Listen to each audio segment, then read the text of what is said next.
filles de Paname. J'ai testé pour vous spectacle, ciné, concert, expo, resto.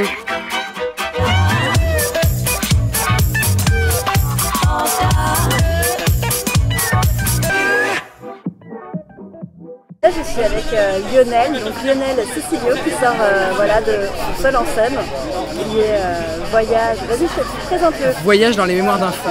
À 17h tous les jours au Pixel Avignon sur la place Pasteur. Donc tu es là avec ta créatrice lumière. Johanna Di Lolo qui fait la créa lumière et la régie tous les jours. Alors Lionel, c'est toi qui a écrit ce texte entièrement. Là j'en sors à l'instant, j'ai trouvé ça vraiment très bien écrit. En plus, c'est un long texte, quoi. C'est vraiment très poétique. Il y a des jeux de mots qui sont très subtils. Tu vas pas dans la facilité.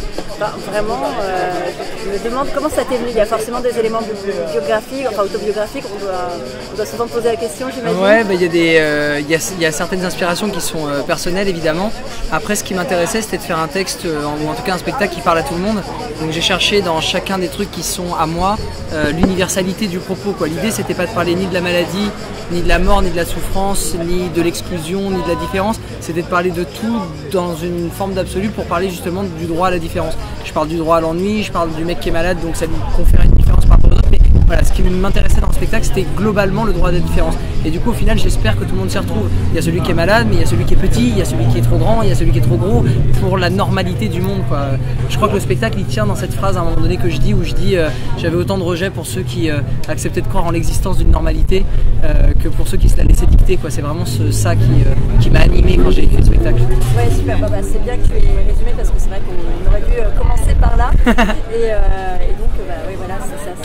Finalement, c'est une sorte de plaidoyer. Ça s'adresse à tout le monde, quoi. Plaidoyer à la vie. Comment toi tu définirais? Je pense que c'est assez drôle parce que c'est un grand cri d'espoir, mais en mettant sur la table tout ce qui fait qu'il y a des raisons de ne plus en avoir.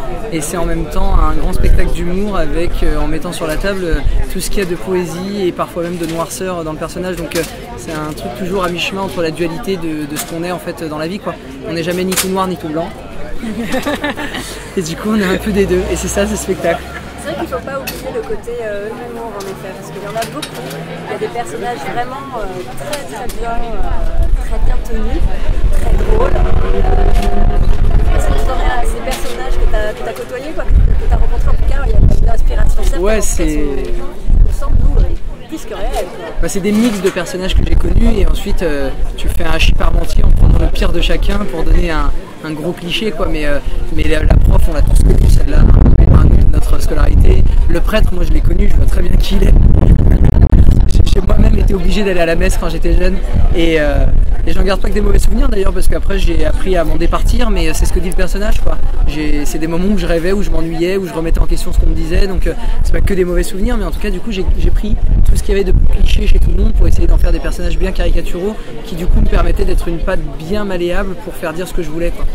Et je pense que la structure du spectacle te représente bien, parce que tout en étant poétique et en abordant plein de sujets qui le touchent personnellement, il y a beaucoup d'humour et c'est quelque chose qui le caractérise assez, même si le sujet au final est assez grave sur la maladie, assez universel sur la religion, sur beaucoup de choses.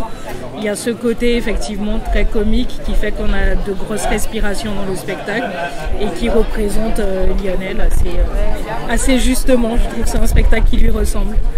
C'est vrai, on le ressent, et beaucoup d'énergie, tu donnes beaucoup de générosité, tu n'arrêtes pas, quoi. C'est un personnage à l'eau, c'est un rythme.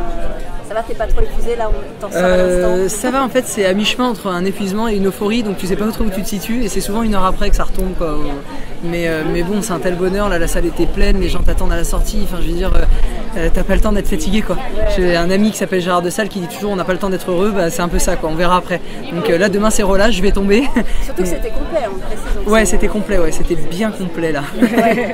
Il y avait des gens assis par terre dans les escaliers.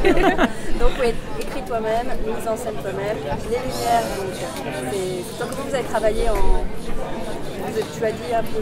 Moi, je voulais absolument bosser avec Johanna. En fait, je l'ai rencontrée sur un autre spectacle et ce qui m'a plu, c'est qu'elle était régisseuse, mais on sentait elle était beaucoup plus riche et complète que ça dans son regard sur le spectacle vivant. D'ailleurs, elle réalise par ailleurs, enfin, je vais pas parler pour toi, mais voilà, elle réalise, elle produit des choses, elle fait plein de choses, et du coup, je voulais absolument bosser avec elle. Et un jour, je l'ai appelée, je lui ai dit voilà, j'ai un spectacle. Même c'est mieux que ça, je lui ai dit avant, je lui ai dit je suis en train de penser à un spectacle. Quand ça se montrera, ça sera avec toi. Et plusieurs années plus tard, le spectacle est né et je l'ai appelé et je l'ai harcelé de coups de fil un soir. Elle décrochait pas et je lui ai dit rappelle-moi absolument, je te veux quoi qu'il arrive.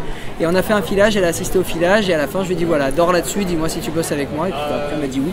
Ouais, j'ai acheté. Réussite en tout cas. Bravo encore à vous. Donc au Pixel, tous les jours sauf le mardi, voilà. Le mardi et relâche. Tous les jours 17h au Pixel à Avignon et on espère après en tourner un peu partout. On espère, Oui, on vous tiendra au espère. courant, on a des pages de réseaux sociaux donc tenez-vous au courant, mais ouais, on va tourner un peu, c'est sûr. Ouais. Merci beaucoup. Merci beaucoup. Merci.